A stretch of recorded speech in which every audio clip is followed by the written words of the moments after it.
I want to talk to you about stroke order of Chinese characters.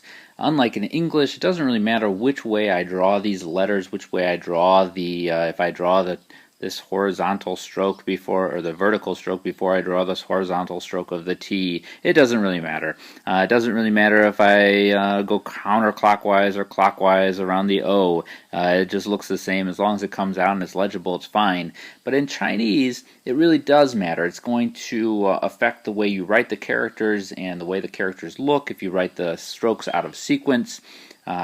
So it's best to get down a few rules ahead of time so that you can make the best looking characters possible. The book has outlined 6 rules. I want to go over these. You don't have to worry so much about the basic stroke names, those kinds of things. If you want to learn those, go ahead, but the stroke orders is what's really important. So I'm going to go over those. The first rule is to create your characters from left side of the character over to the right side of the character. And there's a lot of examples in this kind of rule, so it's a good one to remember whenever you're creating characters.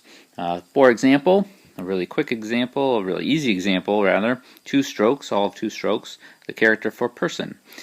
Ren, from the left side to the right side. Another really good example, Ni, you, from the left side to the right side. There's tons of examples of left to right types of characters, so practice that one. And then the next type of rule that you have to get to here, let me switch back to color here. Number 2 rule, I have a fly buzzing around the microphone, so hopefully you can hear that. Number 2 rule is the from the top of the character, go from the top down to the bottom of the character. So do the upper part of the character first, and then do the bottom part of the character. So for example, I have some examples here. We can do, let's see, numbers. Simple numbers like sen, top of the character down to the bottom of the character. Another more complicated example, maybe the word to look, to see, kan. This comes from the top, those 3 strokes first, and then down to the bottom of the character. Okay? Alright, so moving on, we have rule number 3, getting a little more complicated, but nothing too dramatic here. We have horizontal strokes, go from the H, horizontal,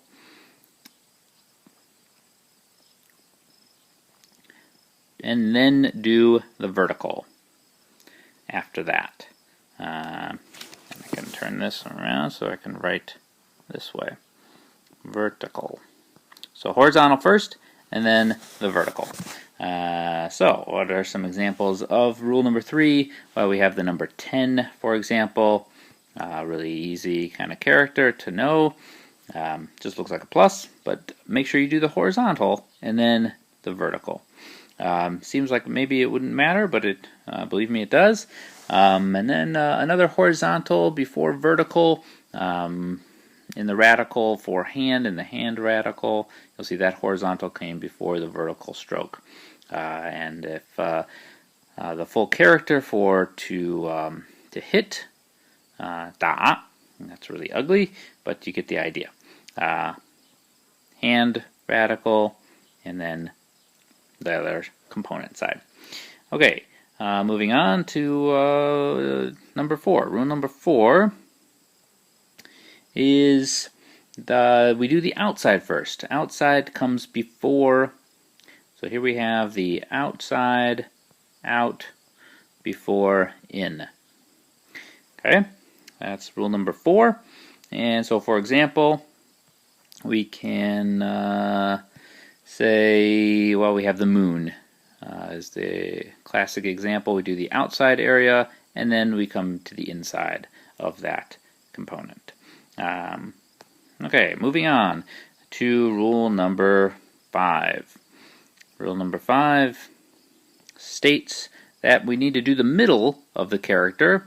So we have the middle before we do the sides. If it's kind of one of those characters that has a central kind of pivot point, then we do the middle before doing the two sides of that character. So for example, we might do the character for little, 小, is just a vertical stroke with two little dots on either side. Something a little bit more complicated is a vertical stroke, and this is the character for water. Okay, so moving on to number 6. Last rule, maybe the most tricky, I guess, of the bunch, would be to do the inside of the character before the outside of the character, before closing the box, rather. Inside before closing the box. So let me give you another kind of quick mnemonic for that. We would do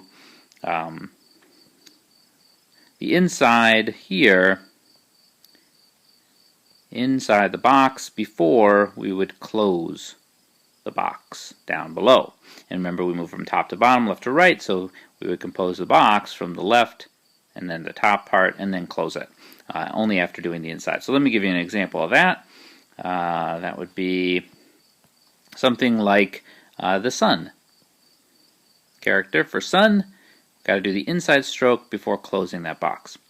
Another classic example is the character for returning, to come back, inside before closing. That's about it. Those are the 6 main rules of stroke order. Learn them well. They will come in handy down the road.